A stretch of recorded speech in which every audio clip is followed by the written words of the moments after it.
आप सभी को नमस्कार। स्वागत है आपका आज के सत्र पे। आज के सेशन में हम लोग करने वाले हैं छत्तीसगढ़ का सामान्य ज्ञान। छत्तीसगढ़ का सामान्य ज्ञान का ये पार्ट 2 है। इससे पहले हमने इसका एक पार्ट 1 भी किया हुआ था, तो अगर आपने पार्ट 1 नहीं किया तो मैं आपको ऊपर आई बटन पे उसका लिंक दे दूंगा, आप उसे वहां से जा करके कर सकते हैं। साथ में कंप्लीट करिएगा। इस वाले पे आपको 25 एमसीक्यूज के सेट मिलेंगे। कंटिन्यू बेसिस पे हम लोग अब एमसीक्यूज प्रैक्टिस करने वाले हैं। लास्ट 50 डेज बच गए हैं आपकी सीजीपीएससी के लिए, तो डेली बेसिस पे आपको एमसीक्यूज देखने को मिलेंगे। जो चैनल पे नए होंगे चैनल को सब्सक्राइब जरूर कर लीजिएगा। तो वीडियो शुरू करने से पहले, जिन्हें मेरे बारे में नहीं पता, जो नए जुड़े हैं, यहाँ पे थोड़े बहुत इन्फॉर्मेशन मेरे बारे पे है। और अगर आप मुझे फॉलो करना चाहें या मेरे से सवाल करना चाहें तो आप मुझे इस आईडी पे जा करके सवाल कर सकते हैं। चलिए, टेस्ट सीरीज हम लोग की चल रही है ऑनलाइन और ऑफलाइन दोनों माध्यम से, सीजीपीएससी प्री की। और इसका प्राइस जो है ऑनलाइन पे 500 रखा गया है। ऑलरेडी 3-4 टेस्ट हो चुके हैं। उसका जो लिंक और पीडीएफ जो रहेगा आपको हमारे ऐप पे मिल जाएगा। तो मैं फर्स्ट कमेंट पे जो है टेस्ट का लिंक दे दूंगा, आप वहां से जाके इसे एक बार चेकआउट कर सकते हैं। हम लोग शुरू करेंगे क्वेश्चन से, जहां पे हमने लास्ट छोड़ा हुआ था। 25 क्वेश्चन हमने किया था, तो आज है 26वां क्वेश्चन। यहां से हम लोग इसको कंटिन्यू करते हैं। क्वेश्चन है आप लोगों के लिए, निम्नलिखित को सुमेलित कीजिए। भद्रानाथ है, खम्ब स्वांग है, माओ पाटा है, और आपको मिलान करना है। इस टाइप के क्वेश्चन जो रहेंगे आपको एग्जाम में देखने को मिलते हैं। बताइए इसका सही आंसर क्या हो जाएगा, ए बी सी या डी। साथ में करिएगा पेन और पेपर के साथ। चलिए मिलान करके देखते हैं। भद्रानाट, भद्रानाट जो होता है भद्रा के द्वारा किया जाता है, और इसमें मुख्य रूप से मुखौटों का प्रयोग किया जाता है। और यहाँ पे देखेंगे ना, तो भद्रानाट जो रहता है सिर्फ और सिर्फ मेल करते हैं, पुरुष करते हैं। ठीक है। खम स्वांग में होता है कोरकू के द्वारा, और इसको किया जाता है यहाँ पे मेघनाथ की पूजा। इसको याद रखिएगा, कर्ता कौन है, इससे संबंधित भी क्वेश्चन क्योंकि पूछता है कोरकू। माओ पाटा, यहाँ पे पता ही चल गया अपने को, ये जो बच रहा है आपका कौन करेगा, शिकार का मंचन। माओ पाटा पे ये होगा। तो इसका सही आंसर जो हो जा रहा है आपका ऑप्शन नंबर ए, इसका सही आंसर हो जाएगा। अगले क्वेश्चन पे आएंगे। भोजली गीत कब गाया जाता है, सावन में, चैत्र में, अश्विन में या भादों में। तो भोजली गीत के बारे में अगर आपको पता होगा, ओ देवी गंगा लहर तुरंगा ऐसे करके है। व्यापम ने बार बार क्वेश्चन पूछा हुआ है कि कौन सा गीत है जिसपे गंगा का जिक्र बार बार आता है, तो उसका सही आंसर है आपका भोजली। ये क्वेश्चन भी ध्यान रखिएगा, ये गाया जाता है आपका ऑप्शन नंबर डी, भादों में गाया जाता है। कुछ और महीने दिख रहे हैं जहाँ पे कुछ महत्वपूर्ण पर्व होते हैं, उसको हम लोग देख लेते हैं। जैसे सावन अमावस्या, सावन अमावस्या में आपका सबसे पहला पर्व हरेली पड़ता है। छत्तीसगढ़ का पहला पर्व हरेली पड़ता है। चैत्र, चैत्र बहुत महत्वपूर्ण महीना है। चैत्र में आपको बस्तर पे होता है एक माटी तिहार, ये देखने को मिलेगा। इसके अतिरिक्त सरहुल पर्व, उरांव का सरहुल पर्व बहुत महत्वपूर्ण, क्योंकि उरांव से क्वेश्चन पूछा करते हैं, ये देखने को आपको मिलेगा। अगला चलते हैं। देवी कुटकी कौन से पर्व से संबंधित है, छेरछेरा है, पोला है, हरेली है या अक्षय तृतीया। तो देवी कुटकी आपको संबंधित मिलेगी किससे, जरूर ध्यान रखिएगा, ऑप्शन नंबर सी, हरेली से। हरेली यानी कि सावन अमावस्या में देवी कुटकी की उपासना की जाती है, ये है देवी कुटकी। अच्छे फसल की कामना की जाती है इनसे। उसके बाद फिर जो रहता है हरेली का पर्व मनाया जाता है। अगला, श्री हीरालाल काव्योपाध्याय का जन्म छत्तीसगढ़ के किस जिले में हुआ था। ऑप्शन देखिए, दुर्ग है, रायपुर है, बिलासपुर है और राजनांदगांव है। बताइए क्या इसका सही आंसर हो जाएगा। पहले इसका सही आंसर करते हैं, फिर हम लोग इसकी डिटेलिंग पे चलेंगे। सही आंसर है इसका ऑप्शन नंबर बी, रायपुर इसका सही आंसर हो जाएगा। अब आपको नाम याद आ रहा होगा, हीरालाल काव्योपाध्याय, तो आपको यह भी ध्यान आ रहा होगा कि हीरालाल काव्योपाध्याय, इनको बोला जाता है छत्तीसगढ़ का पाणिनि।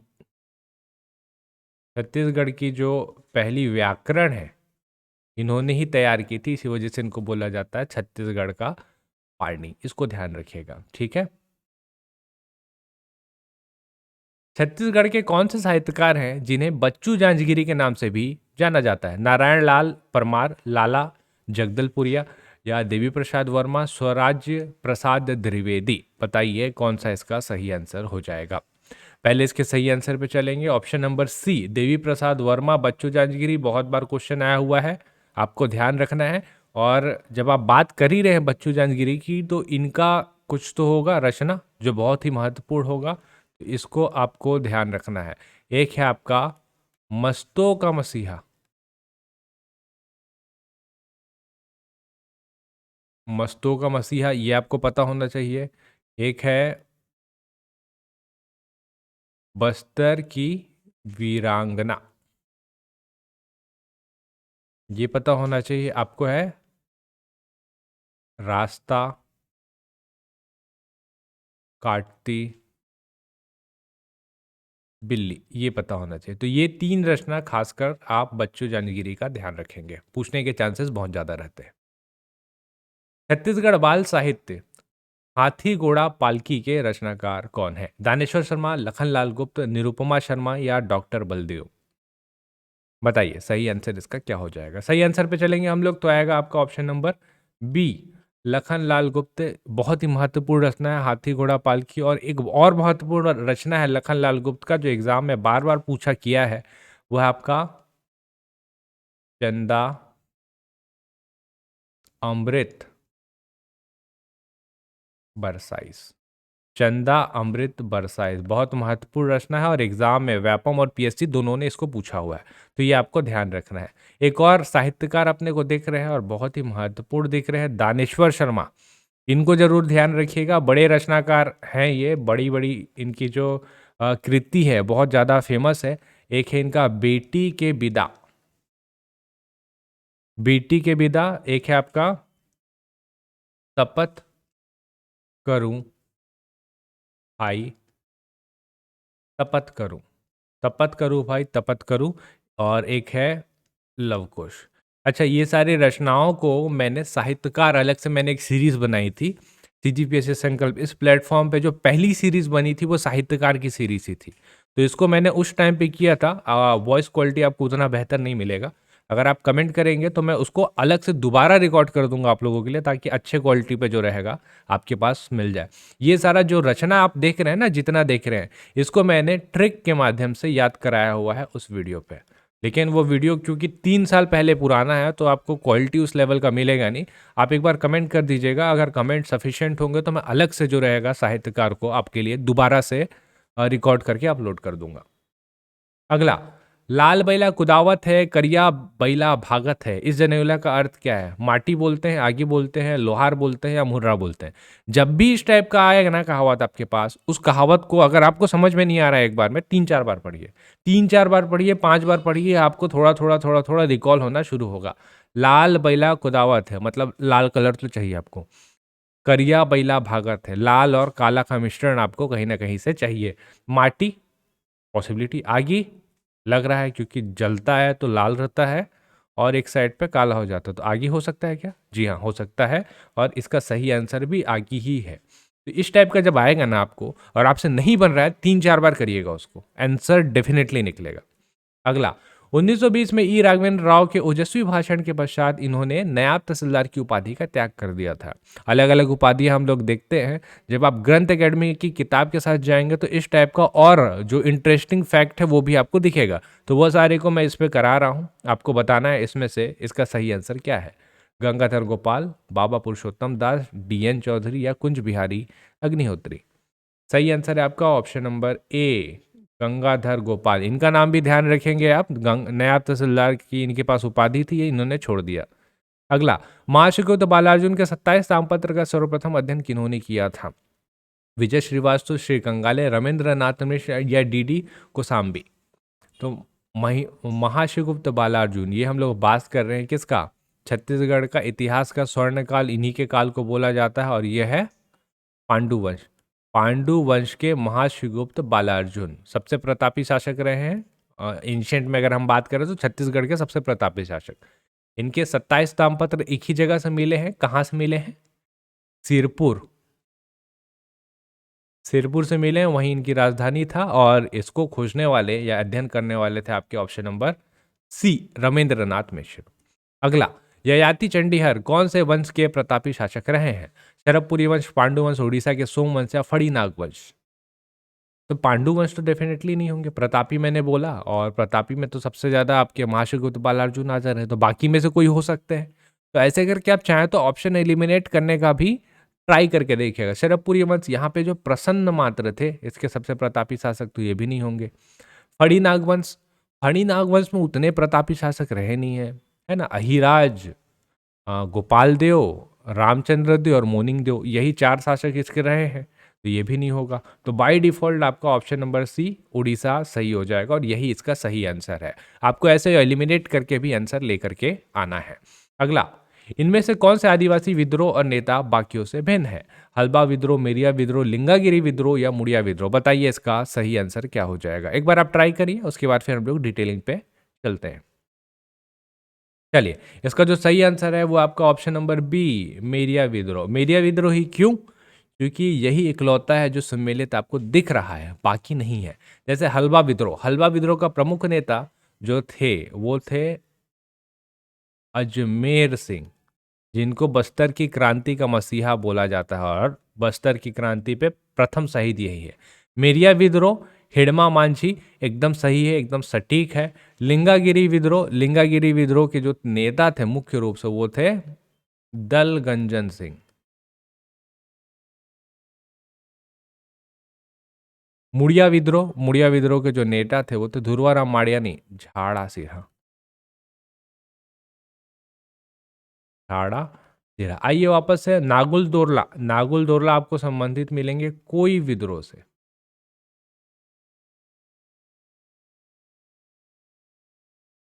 ठीक है, नहीं यहाँ पे एक चीज को सुधारिएगा, यहाँ पे एक गलती हुई है, यहाँ पे दलगंजन सिंह नहीं होंगे,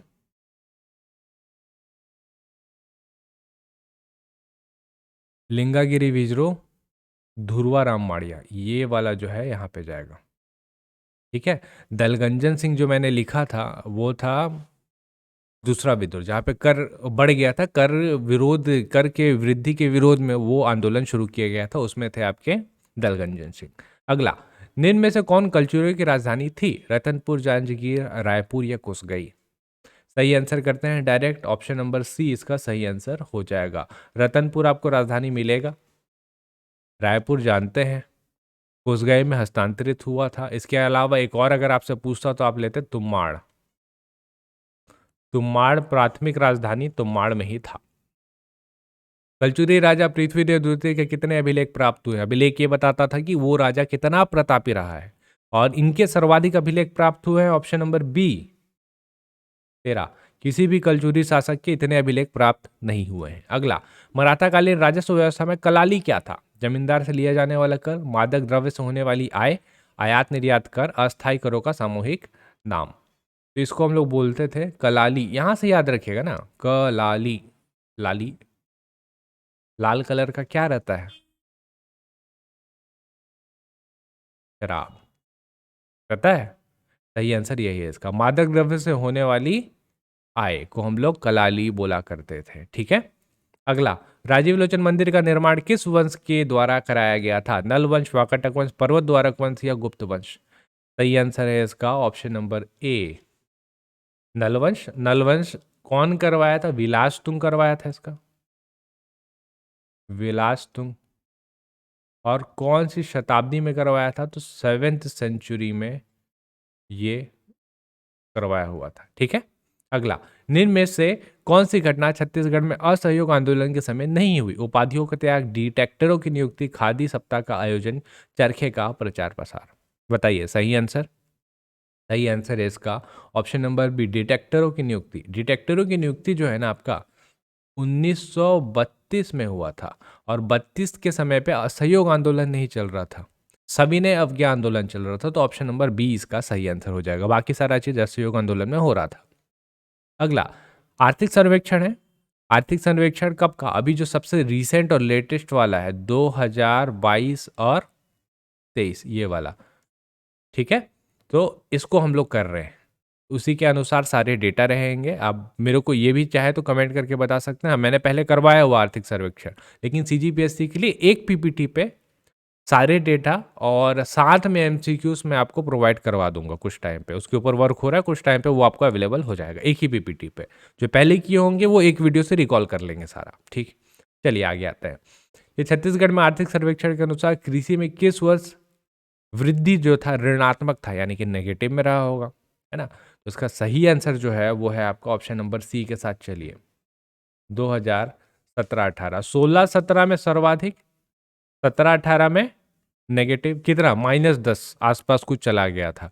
अब एग्जैक्ट आपको फिगर याद यहाँ पे नहीं रखना है, आपको जो अभी करंट का है ना 22-23 में क्या चल रहा है स्थिति, वो आपको एग्जैक्ट डेटा पे याद होना चाहिए। और उससे पहले वाला वृद्धि सबसे ज़्यादा कब था, वृद्धि सबसे कम कब था, ईयर आपको पता रहे तो आपका क्वेश्चन बन जाता है। ऐसा ही क्वेश्चन डेटा में पूछा करते हैं। आर्थिक सर्वेक्षण 22-23 के अनुसार छत्तीसगढ़ का सकल घरेलू उत्पाद स्थिर भावों में औसत वृद्धि कितना है, 5.73। प्रति व्यक्ति या प्रचलित भाव पर 1.33,898 है। कुल कृषि उपज मंडी 59 है। आपको बताना है सत्य कथन कौन सा है, सत्य कथन कौन सा है आपको ये बताना है। सही आंसर देखते हैं। ऑप्शन नंबर ये सही है और ये सही है। कृषि उपज मंडियां 59 नहीं है, 69 है। तो थर्ड गलत हो जाएगा। जैसे मैंने थर्ड को गलत किया, आप देखेंगे आपका सही आंसर निकल के आ रहा है। तो इस टाइप से आपके एलिमिनेशन वाले क्वेश्चन आपको आएंगे, आपको करने हैं। देखिए ऊपर का मैं डेटा कंफर्म नहीं था मैं यही है कि नहीं है, लेकिन मेरे को ये डेफिनेट था कि हाँ 69 तो है। तो ऐसे करके आप एलिमिनेट करके आंसर ला सकते हैं। ऐसे क्वेश्चन से भागिएगा मत। चलिए अगले क्वेश्चन की तरफ चलते हैं। वर्तमान में प्रदेश में कुल कितने प्राथमिक कृषि साख समिति हैं? तो डायरेक्ट क्वेश्चन है, आंसर हो जाएगा 2058। अभी भी छत्तीसगढ़ में कुल कितने प्रतिशत जल क्षेत्र में मत्स्य पालन किया जा रहा है? 92.21, 98.09, 96.01 या 91.01। डेटा के क्वेश्चन बहुत क्लोज होते हैं, आपको एग्जैक्ट याद रखना पड़ेगा। सही आंसर करिए इसका ऑप्शन नंबर बी, 98.09% है। कुल जल क्षेत्र अपना लगभग 99% है जहाँ पे मछली पालन हो रहा है, जिसमें से मतलब हम लोग जो है 98.09% जल क्षेत्र है जहाँ पे मछली पालन कर रहे हैं। मतलब इतना विकसित है जिसमें से हम लोग इसमें मछली पालन कर रहे हैं। राष्ट्रीय आदिवासी नृत्य महोत्सव इस साल वाला तो हुआ नहीं है, 22-23 वाला। तो पिछले साल कब हुआ था? 22 वाला जो था कब से कब तक हुआ था? सही आंसर करिएगा इसका। सही आंसर है इसका ऑप्शन नंबर ए, 1 नवंबर से 3 नवंबर 2022 में हुआ था। अगला, छत्तीसगढ़ विधानसभा के नए विधानसभा अध्यक्ष कौन बनाए गए हैं? धर्मलाल कौशिक, रमन सिंह, अरुण साव या मल्लिकार्जुन खड़गे? सही आंसर आप सबको पता है, नए विधानसभा अध्यक्ष है हमारे option number B, Shri Raman Singh. अगला, पंडित सुंदरलाल शर्मा सम्मान 2022 से किसे सम्मानित किया गया है? नया सम्मान आएगा तो अपडेट करेंगे, लेकिन अभी जो है उसके हिसाब से अपने को चलना है और आपको ये याद करते हुए रखना है। सही आंसर बताइए इसका क्या हो जाएगा। सही आंसर है आपका ऑप्शन नंबर डी, रामेश्वर वैष्णव। अगला, भगिनी प्रसूति सहायता योजना का नया नाम क्या किया गया है? तो ये आपको याद रखना जरूरी है। इसका सही नाम है आपका ऑप्शन नंबर डी, मिनी माता महतारी जतन योजना। इस नाम से इसको चेंज किया गया है। और लास्ट क्वेश्चन है आप लोगों के लिए, भारत के राष्ट्रीय खेल 2023 हो गई है। 2023 में छत्तीसगढ़ का कौन सा स्थान रहा है? 20वां, 18वां, 28वां या 26वां? तो पिछले साल 22 हुआ था, इस साल 23 हो चुका है। सही आंसर है आपका ऑप्शन नंबर सी, 28वें क्रम पे रहे हम लोग। टोटल 20 पदक मिले हैं अपने को, 2 गोल्ड है, 2 सिल्वर है और 16 ब्रॉन्ज है। तो यहाँ पे होते हैं आपके टोटल 50 क्वेश्चन समाप्त। अभी आपने किए 25। इस 25 क्वेश्चन पे आपके कितने सही हो रहे हैं कमेंट करके ज़रूर बताइएगा। अगर आपको साहित्यकार अलग से चाहिए, आप चाहते हैं कि साहित्यकार को ट्रिक के माध्यम से मैं आपको दोबारा करा दूं, तो कमेंट कर दीजिएगा। और डेटा वाले क्वेश्चन को हम लोग अगले वीडियो पे करेंगे, जिससे आपको आसानी हो आगे के एग्जाम में डेटा को कैसे टैकल करना है। ग्राफिकली हम लोग समझ लेंगे पूरा डेटा क्या कैसे याद करना है, और एमसीक्यूज भी कर लेंगे। एक ही वीडियो में कवर हो जाएगा तो हर एक चीज़ कंप्लीट हो जाएगा। ठीक है, तो अगले वीडियो पे हम लोग करेंगे इकोनॉमिक सर्वे और उसका रिलेटेड डेटा। साहित्यकार के लिए आप मुझे कमेंट करके बता सकते हैं। तो इस वीडियो में करते हैं यहीं तक। आप सबका बहुत बहुत धन्यवाद। मिलेंगे हम लोग अगले वीडियो पे।